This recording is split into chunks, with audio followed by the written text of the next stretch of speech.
साहूकार को मिला संतान प्राप्ति का वरदान। एक बार किसी एक नगर में एक साहूकार था। उसके घर में धन की कोई कमी नहीं थी, लेकिन कोई संतान ना होने के कारण वो बहुत दुखी था।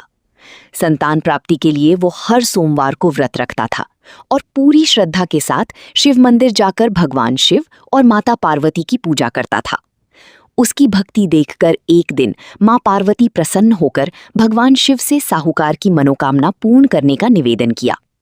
पार्वती जी के आग्रह पर भगवान शिव ने कहा कि हे पार्वती, इस संसार में हर प्राणी को उसके कर्मों का फल मिलता है और जिसके भाग्य में जो हो उसे भोगना ही पड़ता है।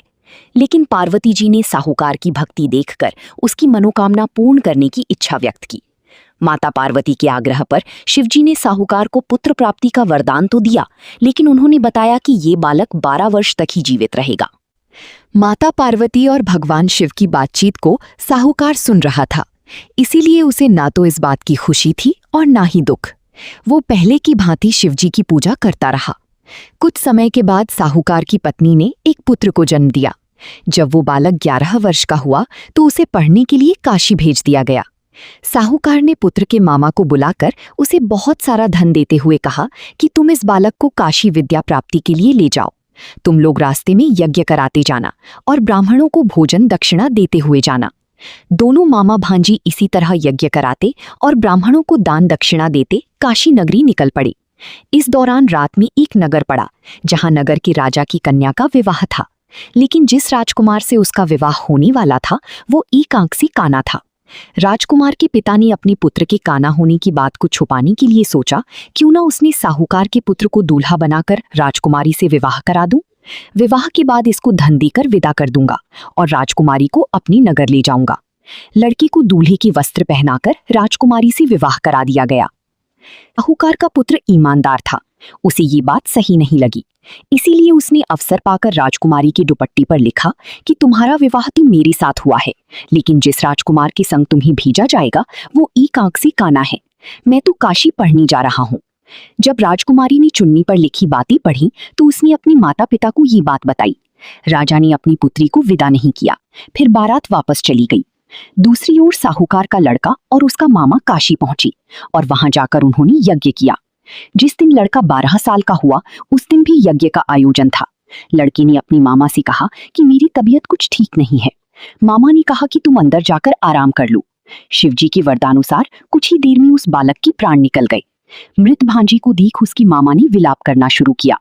संयोगवश उसी समय शिवजी और माता पार्वती उधर से जा रही थी। पार्वती माता ने भोलेनाथ से कहा, स्वामी, मुझे इसकी रोने की स्वर सहन नहीं हो रहा, आप इस व्यक्ति के कष्ट को अवश्य दूर करें। जब शिवजी मृत बालक के समीप गए तो वो बोले कि ये उसी साहूकार का पुत्र है जिसे मैंने 12 वर्ष की आयु का वरदान दिया था। अब इसकी आयु पूरी हो चुकी है। लेकिन मातृभाव से विभोर माता पार्वती ने कहा कि हे महादेव, आप इस बालक को और आयु देने की कृपा करें, अन्यथा इसके वियोग में इसके माता पिता भी तड़प तड़प कर मर जाएंगे। माता पार्वती के पुनः आग्रह पर भगवान शिव ने उस लड़के को जीवित होने का वरदान दिया। शिवजी की कृपा से वो लड़का जीवित हो गया। शिक्षा पूरी करके लड़का मामा के साथ अपने नगर की ओर वापस चल दिया। दोनों चलते हुए उसी नगर में पहुंची जहां उसका विवाह हुआ था। उस नगर में भी उन्होंने यज्ञ का आयोजन किया। उस लड़के के ससुर ने उसे पहचान लिया और महल में ले जाकर उसकी खातिरदारी की और अपनी पुत्री को विदा किया। इधर साहूकार और उसकी पत्नी भूखे प्यासे रहकर बेटे की प्रतीक्षा कर रहे थे। उन्होंने प्रण कर रखा था कि यदि उन्हें अपने बेटे की मृत्यु का समाचार मिला तो वो भी प्राण त्याग देंगे, परंतु अपने बेटे के जीवित होने का समाचार पाकर वो बेहद प्रसन्न हुए।